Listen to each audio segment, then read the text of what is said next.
Loyalty is a chain. The moment you bind yourself to one side, you give up freedom, leverage, and power. Power lives in movement, not in chains. Those who commit too early, too deeply, or too permanently tie themselves to the fortunes of others. When they rise, you may share in their glory. But when they fall, as all eventually do, you fall with them. Law 20 exposes this brutal truth. The one who commits to no one is the one who controls everyone. Human beings crave certainty.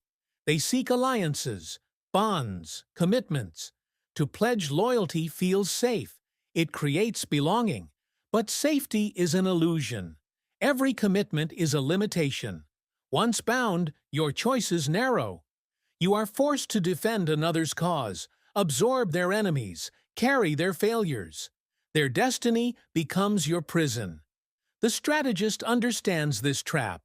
He avoids permanent commitments. He plays factions against each other, extracting benefits without surrendering freedom. He maintains ambiguity, never allowing anyone to claim him fully. By refusing commitment, he multiplies his value. Rivals compete for his favor. Allies court his loyalty. Enemies hesitate to strike. To belong to no one is to make everyone want to belong to you. History confirms this law relentlessly. Leaders who tied themselves to one faction were destroyed when that faction collapsed. Generals who pledged eternal loyalty were discarded when they were no longer useful. Courtiers who clung to one patron fell when the patron fell. Meanwhile, those who remained uncommitted, free to pivot, to withdraw, to align only when necessary, survived, prospered, and often ruled. Psychologically, this law rests on the power of ambiguity. When your allegiance is unclear, others project hopes onto you. They imagine you as ally, potential partner, or hidden supporter. This projection gives you leverage. Once you commit, illusion dies. You become ordinary, predictable, limited. The art of power is to remain slightly beyond reach, available but never owned. Strategically, non-commitment creates leverage in negotiations. If both sides want your support, each offers more. If you commit too early, you receive little. Delay, hesitate, remain independent, and the price of your loyalty rises. The marketplace of power rewards the unattached. This law does not advocate total isolation. Engagement is necessary, but engagement is not commitment. You can align temporarily, cooperate tactically, share victories occasionally, but always on your terms, never as a slave to another's cause. In business, in politics, in relationships, the principle holds. The employee who commits blindly to one manager's favor is ruined when that manager is fired. The politician who binds himself to one faction is crushed when tides shift. The lover who becomes entirely dependent loses mystery, power, and respect. To survive and thrive, you must resist the comfort of belonging. The world pressures you to commit. Friends demand loyalty. Factions demand allegiance. Lovers demand exclusivity. Employers demand devotion. But the powerful resist. They remain fluid, adaptable, impossible to pin down. They give enough to keep all sides hopeful, but never enough to be captured. In this chapter, we will follow the story of a ruler who mastered this art, manipulating factions without binding himself, extracting power from both while belonging to neither. We will explore the psychology of ambiguity and why non-commitment multiplies leverage. We will study secondary examples, generals, CEOs, lovers, who thrived or perished depending on their ability to remain unattached. We will expose the beginner's mistakes: blind loyalty, reckless devotion, naive trust. And finally, we will arm you with tactics to apply this law in negotiations, leadership, and personal life. Because the truth is ruthless. Every commitment reduces options. Every chain, however golden, is still a chain. The only true freedom is to belong to no one, and freedom is the essence of power.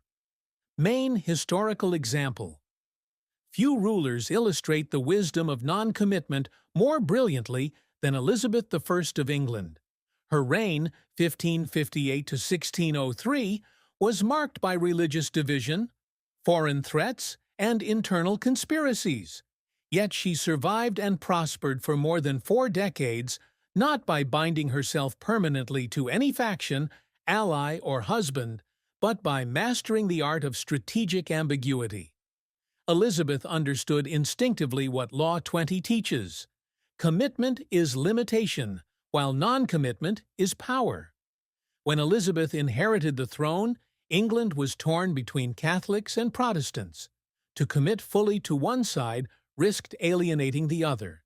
Instead, she crafted the Elizabethan religious settlement, a compromise that pleased neither side entirely, but bound both to her authority. She declared herself supreme governor of the Church of England, but allowed enough ritual to satisfy moderates. By avoiding full commitment to either faction, she kept both in check. Each feared losing what little influence they had if she turned against them. Her refusal to bind herself completely ensured stability. Elizabeth also mastered ambiguity in diplomacy. Both France and Spain courted her favor. Marriage alliances were proposed repeatedly. Spanish princes, French dukes, even domestic nobles offered themselves as suitors. Elizabeth encouraged negotiations, sometimes even allowing them to drag on for years. She let each side believe she might choose them, extracting concessions, money, and time. Yet she never married. By remaining the Virgin Queen, she denied foreign powers control over English policy and kept rivals guessing. Her non-commitment was not weakness, it was leverage. One famous example was her handling of Francis, Duke of Anjou. For years, she entertained the possibility of marrying him, using the negotiations to secure French support against Spain. She allowed courtship, gifts, and rumors to circulate, keeping both nations hopeful. But at the last moment, she withdrew. Anjou left empty-handed, and England had bought precious time without surrendering independence. Domestically, Elizabeth refused to commit to favorites too deeply. Courtiers, such as Robert Dudley and later Robert Devereux, Earl of Essex, enjoyed her affection and patronage, but she kept them off balance. She granted them honors, yet withheld total trust, preventing any single noble from monopolizing her. Even when Essex pushed too far, she executed him without hesitation. Her loyalty was always to herself, never to one man or faction. Strategically, Elizabeth's non-commitment forced others into dependence. Nobles competed for her favor. Foreign rulers vied for her hand. Religious factions moderated their demands. Because she belonged to no one, everyone wanted her. Her ambiguity became her greatest weapon. It kept enemies cautious, allies eager, and rivals divided. Contrast this with her cousin Mary, Queen of Scots. Mary committed fully to Catholicism and to foreign marriages that tied her to French interests. When tides shifted, she was trapped. Her commitments narrowed her options until rebellion forced her to flee. She ended up Elizabeth's prisoner and ultimately her victim. Mary's downfall was rooted in the very thing Elizabeth avoided, binding herself too tightly. Elizabeth's reign was not without danger. The Spanish Armada threatened invasion, domestic plots sought her assassination, and religious extremists pressed for purity. But she navigated these storms by refusing chains. Her very survival across decades of crisis proves the truth of Law 20. Do not commit to anyone. When she died in 1603, Elizabeth left behind an England stronger than when she inherited it, poised for global expansion. Her refusal to bind herself, whether in marriage, religion, or politics, preserved her power until the end. She embodied the principle that loyalty is a chain, and she chose freedom instead. Psychological/strategic mechanism. At first glance, loyalty seems noble. We admire those who stand firm, who dedicate themselves to causes, allies, or masters. But in the ruthless game of power, loyalty is not virtue, it is vulnerability. Law 20 reveals the underlying psychology and strategy. Every commitment you make reduces your freedom, narrows your choices, and ties your fate to forces outside your control. To remain uncommitted is to remain free. The first mechanism is loss of autonomy. Human beings crave security, and commitment promises it. But once committed, your actions are no longer fully yours. A general bound to one faction must fight its battles, even when they are reckless. A courtier tied to one patron must share his downfall. A lover devoted exclusively loses the mystery that inspires desire. Commitment hands over part of your freedom. Non-commitment preserves it. The second mechanism is ego exploitation. People demand loyalty not for your benefit, but for theirs. When you commit, you inflate their pride. They feel ownership of you, and ownership breeds contempt. They no longer need to court you, they take you for granted. Meanwhile, their rivals see you as enemy, not neutral. By committing, you gain one ally and many enemies. By staying uncommitted, you keep both sides hopeful, each imagining you are closer to them. Another mechanism is the psychology of scarcity. Humans value what they cannot fully possess. When you withhold commitment, your value rises. Factions compete for your attention, partners for your affection, allies for your promise. The unattached leader becomes the center of gravity. Conversely, when you commit, scarcity disappears. You are known, owned, and therefore less valued. Elizabeth I multiplied her worth by staying unattached. Mary, Queen of Scots, diminished hers by committing. Strategically, non-commitment creates leverage in negotiation. Imagine two rival factions, both want your support. If you declare loyalty too early, you receive little. But if you hesitate, both sides sweeten their offers. The more ambiguous your position, the more desperate they become. This is why in business, politics, and war, neutrality often extracts the highest price. Commitment closes options. Ambiguity multiplies them. Another mechanism is projection. When your allegiance is unclear, people project their hopes onto you. They imagine you as ally, savior, or potential partner. This projection binds them to you without you binding yourself to them. The uncommitted become symbols, mirrors for others' desires. Once you commit, projection dies, replaced by expectation and disappointment. The psychology of attachment also explains the danger of commitment. Humans naturally cling to people, to ideas, to groups. But attachment breeds dependency. When your fate depends on someone else's stability, you lose control of your own. The committed are dragged by currents they cannot steer. The uncommitted float above, choosing when and where to land. Another key factor is the unpredictability of fortune. No alliance lasts forever. Patrons fall, factions collapse, partners betray. Those who commit sink with the ship. Those who remain free can step from one vessel to another. Commitment ties you to uncertainty. Freedom allows adaptation.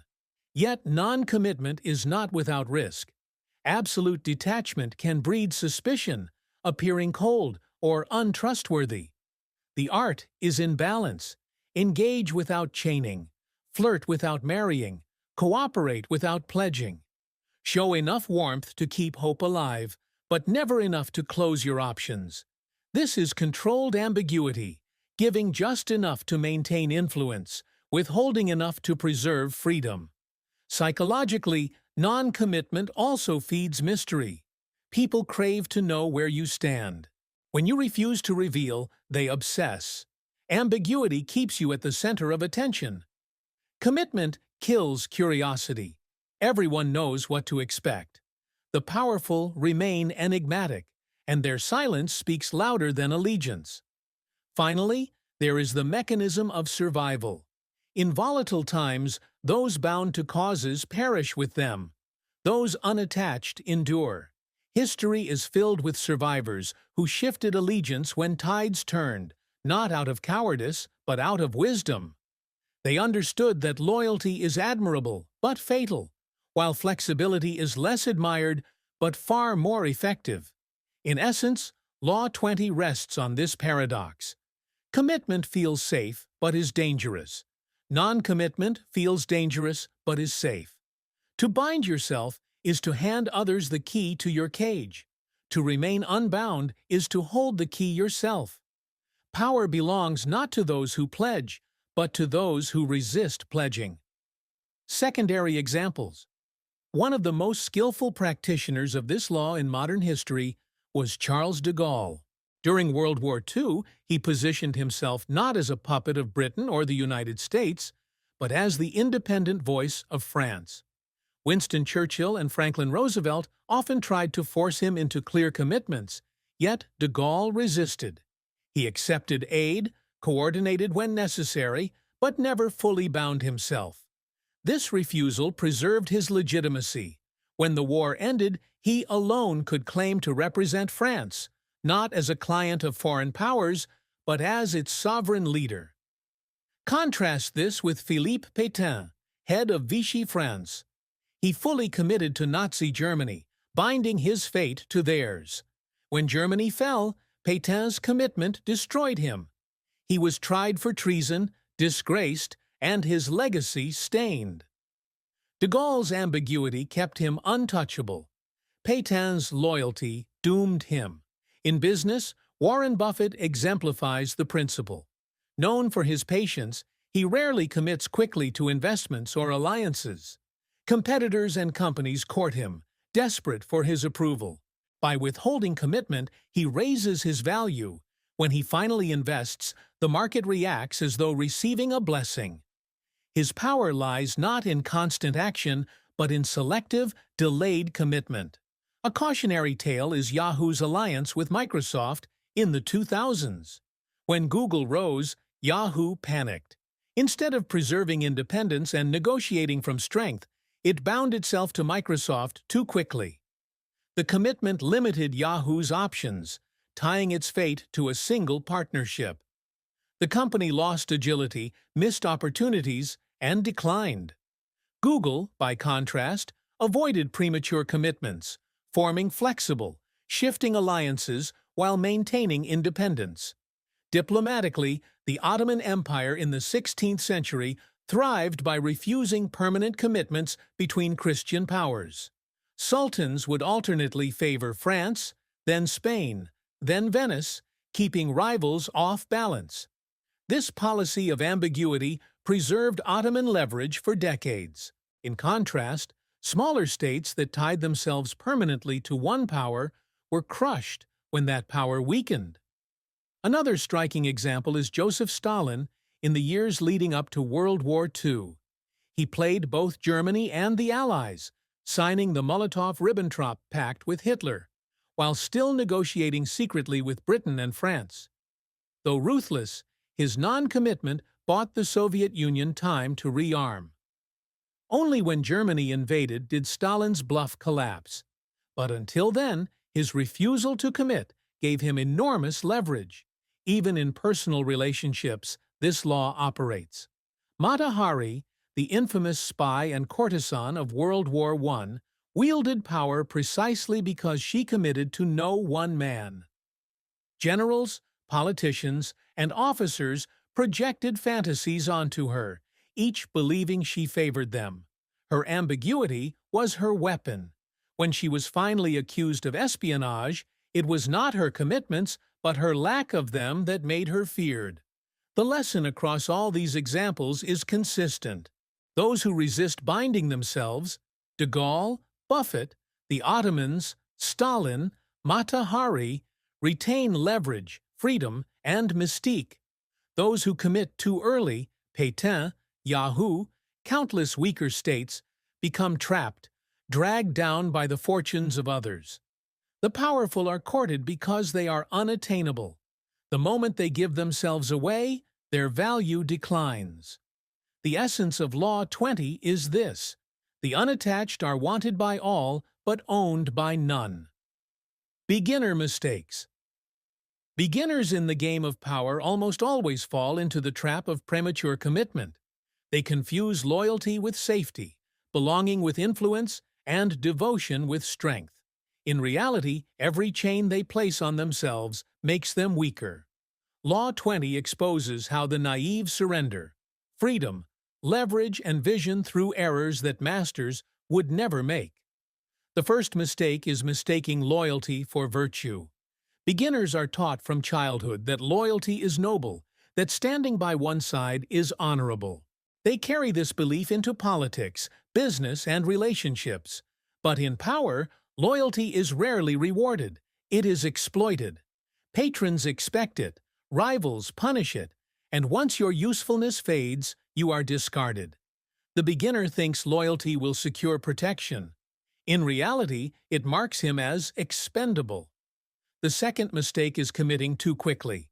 Eager for security, novices pledge allegiance before understanding the full terrain. They choose sides in conflicts they barely grasp. They tie themselves to a patron before testing his strength, or to a company before learning its stability. When tides shift, they are trapped. Masters wait, observe, and only move when commitment serves their long-term interest. Beginners leap, then drown. Another error is emotional commitment. Beginners confuse personal feelings with strategic reality. They pledge themselves out of affection, admiration, or desire. A general falls in love with his leader. An employee idolizes a CEO. A lover gives everything to a partner. But emotions fade. Leaders fall. Lovers betray. The beginner wakes to find himself bound by chains forged in passion, unable to break free without losing everything. The fourth mistake is all-or-nothing alliances. Instead of maintaining multiple channels, beginners invest everything in one person or faction. They give exclusive loyalty, assuming it guarantees security. In truth, it magnifies risk. If their ally weakens, they collapse with him. If rivals rise, they become targets. Masters spread risk by cultivating many relationships without binding themselves. Beginners tie themselves to a single mast and sink when the ship goes down. A fifth mistake is confusing stability with stagnation. Beginners seek comfort, so they cling to commitments as anchors. But anchors hold you in place while currents shift. They think they are stable, but they are stagnant, falling behind more flexible rivals. The very loyalty they prize becomes the reason they are overtaken. Another fatal flaw is neglecting the power of ambiguity. Beginners believe clarity is always good. They rush to declare where they stand, to make promises, to define their allegiance. But clarity is often weakness. Once others know your position, they stop courting you. Ambiguity forces others to chase. Clarity lets them ignore. By committing openly, beginners destroy leverage. The seventh mistake is overestimating the value of gratitude. Beginners assume their loyalty will be rewarded. They think, if I stand by him, he will stand by me. But gratitude is fleeting. Leaders rarely reward devotion. They reward usefulness. When usefulness ends, so does protection. Many loyal servants have been discarded with less ceremony than a tool thrown aside. The beginner, shocked by betrayal, never realized loyalty was never currency in the first place. Another common error is failing to anticipate collapse. Beginners forget that every faction, leader, or company eventually weakens. They assume permanence where none exists. By tying themselves completely, they inherit the downfall. Masters always prepare for collapse, ready to shift allegiance or withdraw entirely. Beginners go down with the sinking ship. The ninth mistake is confusing personal identity with commitment. Some novices define themselves through allegiance. I am his man. I am her supporter. I am their loyal servant. In doing so, they erase their individuality. They become shadows of others, not powers in their own right. When their master falls, they vanish into obscurity. Masters never dissolve identity into another. They preserve independence, even in cooperation. Finally, the most dangerous mistake is mistaking commitment for love of power. Beginners believe that being chosen by a powerful figure makes them powerful too. They feel elevated by proximity, mistaking borrowed glory for real strength. But borrowed power is fragile. It depends on someone else's will, not their own. When that patron turns cold or dies, the beginner is left with nothing. The pattern of failure is clear. Beginners commit too quickly, too deeply, too emotionally. They tie themselves to unstable ships, surrender leverage for illusions of security, and trade freedom for chains. They confuse loyalty with strategy, gratitude with currency, and identity with allegiance. Every mistake narrows their options until they are trapped, discarded, or destroyed. Masters, by contrast, remain free. They delay, observe, and maneuver. They give just enough to keep hope alive, but never enough to be owned. They know that loyalty is not virtue, but vulnerability. Freedom, ambiguity, and adaptability are the true shields of power. The beginner dies in chains. The master thrives in freedom. Actionable tactics. Avoiding commitment does not mean living in isolation. It means learning how to engage, negotiate, and build influence while preserving freedom. The following tactics will help you apply Law 20 deliberately, turning ambiguity into leverage and independence into strength. 1. Delay commitment. In every negotiation, resist pressure to decide early. The longer you wait, the more desperate others become. If two factions are courting you, let both believe they have a chance.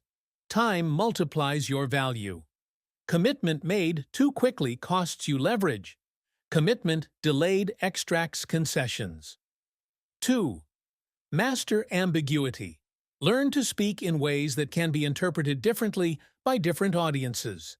Use phrases like, "We'll see," "I value both sides," or "The future is open." Such ambiguity gives hope without chains. Ambiguity is not weakness. It is theater. It keeps everyone guessing, everyone courting, and no one secure. 3. Give just enough. Total withdrawal breeds mistrust, but small gestures maintain connection. Offer minor favors, compliments, or tactical cooperation. These tokens reassure others while leaving you unbound. Appear engaged without ever giving your full hand. 4. Play rivals against each other. When two sides compete, your refusal to commit forces them into rivalry for your favor. Each will raise their offers, lower their demands, and treat you with exaggerated respect. But never let one side feel completely rejected. Keep both alive as options. 5. Preserve multiple alliances. Build relationships across factions, companies, or groups. Rotate your attention so no one feels entirely abandoned. When one side weakens, you can pivot. Spread risk widely. Never tie your fate to a single entity. 6. Use silence as a weapon. Often, the strongest move is to say nothing. When pressed to choose, fall silent. Silence creates tension, which others rush to fill with offers, concessions, or flattery. By not committing, you force others to commit more heavily to you. 7. Feign interest strategically. Pretend to lean toward one side just enough to draw out promises. Then pull back, citing prudence or timing. This technique lets you collect benefits, money, support, protection, without ever fully surrendering. Elizabeth I used this with suitors. She entertained marriage talks, collected diplomatic concessions, then withdrew. 8. Keep escape routes open. Even when cooperating, never close all doors. Retain relationships with potential rivals, even superficially. A kind word, a courtesy visit, or a token gesture can keep doors ajar. When one alliance collapses, you already have alternatives. 9. Offer conditional loyalty. Instead of pledging yourself fully, commit only to specific tasks or temporary objectives. Frame loyalty as contingent, as long as this serves us both, or until circumstances change. Such conditions protect you from being chained while still appearing cooperative. 10. Turn non-commitment into mystique. Cultivate an aura of independence. Let others wonder why you never tie yourself down. Mystery amplifies your perceived value. People chase what they cannot have. By staying unattainable, you make them pursue you endlessly. 11. Avoid emotional traps. Do not confuse admiration, desire, or gratitude with obligation. Emotions are the fastest path to commitment. Train yourself to separate personal feelings from strategic choices.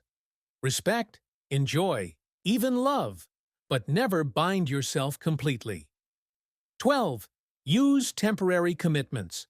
When necessary, commit briefly to gain advantage, but make clear it is tactical, not permanent. Temporary alliances can yield benefits without chaining you forever.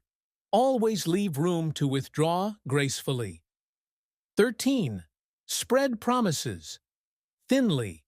Promise just enough to maintain interest, but never enough to be held accountable. Offer vague assurances. I will support you when the time is right.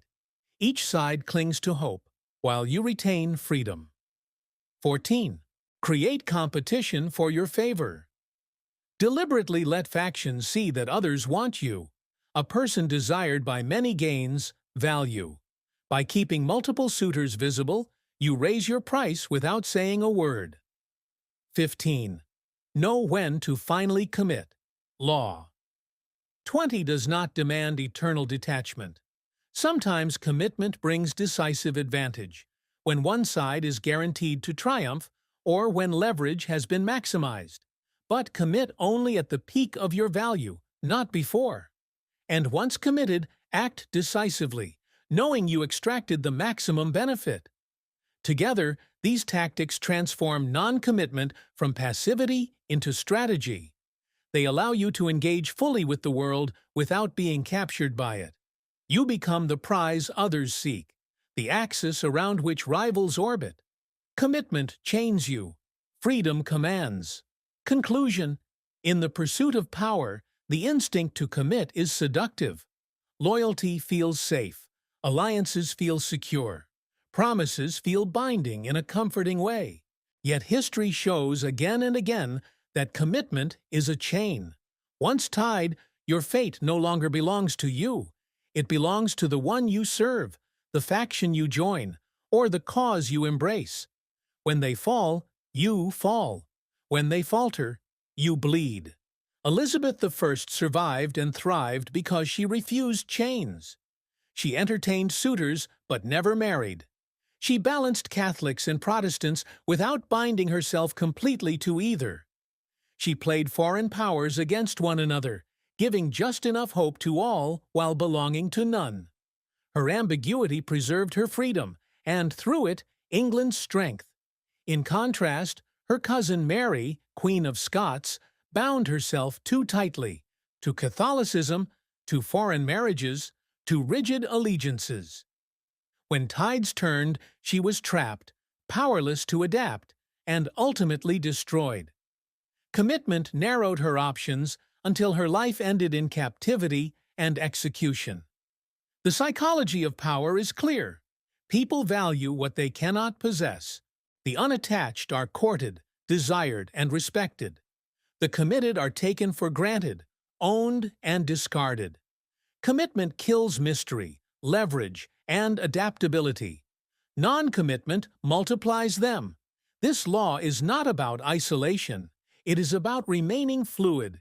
Engage with all, promise little, give just enough to stay relevant, but never surrender the freedom to pivot. Ambiguity is strength. Freedom is survival. The brutal truth of Law 20 is this: the one who commits to no one controls everyone. By resisting the chains of loyalty, you transform yourself into the object of desire, the pivot point of alliances, the master of choice. Your power lies not in belonging, but in refusing to belong. If this chapter sharpened your instincts, subscribe now, because here we turn illusions into strategy. Next time, we'll dissect Law 21. How to play the perfect sucker by pretending to be dumber than your mark, and why feigned weakness is often the greatest weapon of all. Don't miss it.